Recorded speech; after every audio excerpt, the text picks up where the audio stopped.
the Ukrainians are saying that the Chernobyl plant is now in the hands of the Russians. I'm joined by our security and defence editor, Deborah Haynes. So, highly significant for many reasons, not least that it's not far from here.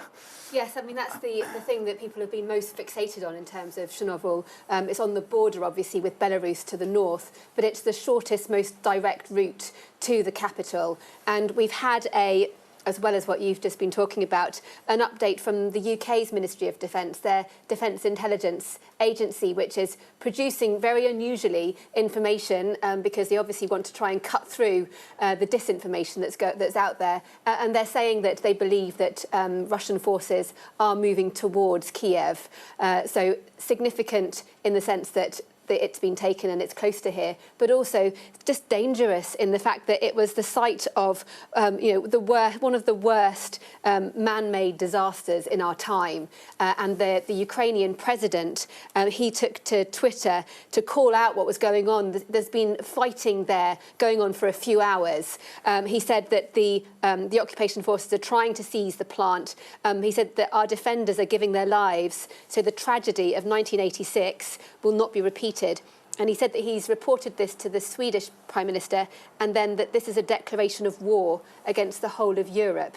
So clearly it's a radioactive site. It's highly sensitive. The idea that you've got a war going on there is incredibly uncomfortable. Probably more uncomfortable right now in the short term is the idea that Russian troops seem to be moving towards the capital. That certainly seems to be what is happening. And more broadly, Deborah, I mean, what is happening in this extraordinary, unprovoked attack on a sovereign state in Europe? What is the state of play? Are the Ukrainians resisting? Yes, they are. I mean, we're about 13 hours into the invasion. You'll remember we were woken up to the sound of loud explosions in the distance from here as key targets were taken out by the Russian military. We understand it was precision missile strikes as well as airstrikes going against command and control centres, so areas that would be used to command the Ukrainian armed forces, and also Ukraine's air defence systems. That's significant because if the Russian military are able to disable Ukrainians' ability to shoot their aircraft out of the sky, it gives them that dominance to be able to operate more freely in the airspace over here and obviously then strike against Ukrainian targets. At the same time, we've seen pictures, haven't we, of troops, tanks rolling across the border, not just in Belarus, not just from Belarus, rather, in the north, but also coming from Crimea, that peninsula that was annexed by Russia back in 2014. There's fighting in Kherson, which is a large, strategically important region that sits on the Black Sea. Clashes going on right now down there. And then at the same time as that, we understand the Ukrainian military is putting up a strong resistance, but that there are heavy casualties on both sides. And we don't have the most recent numbers on that.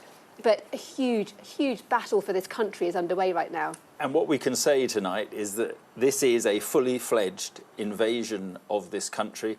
And can we also say with the purpose of removing the democratically elected government here? It certainly seems that has to be the intent.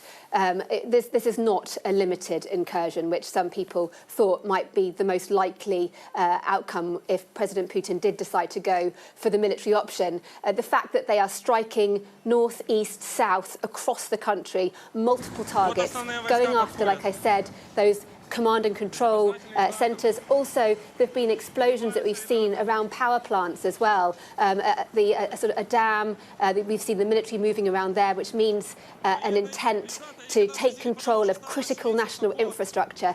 That is also incredibly important. If you want to cripple a government, if you want to bring a country to its knees, you don't just go after the military, you also go after the basic services, power, light, electricity, the internet. It's still working here at the moment, but we can expect that to be impacted in the coming hours, maybe days. But this is happening incredibly quickly. The fact that you now have Russian forces moving towards Kiev, unimaginable just 24 hours ago.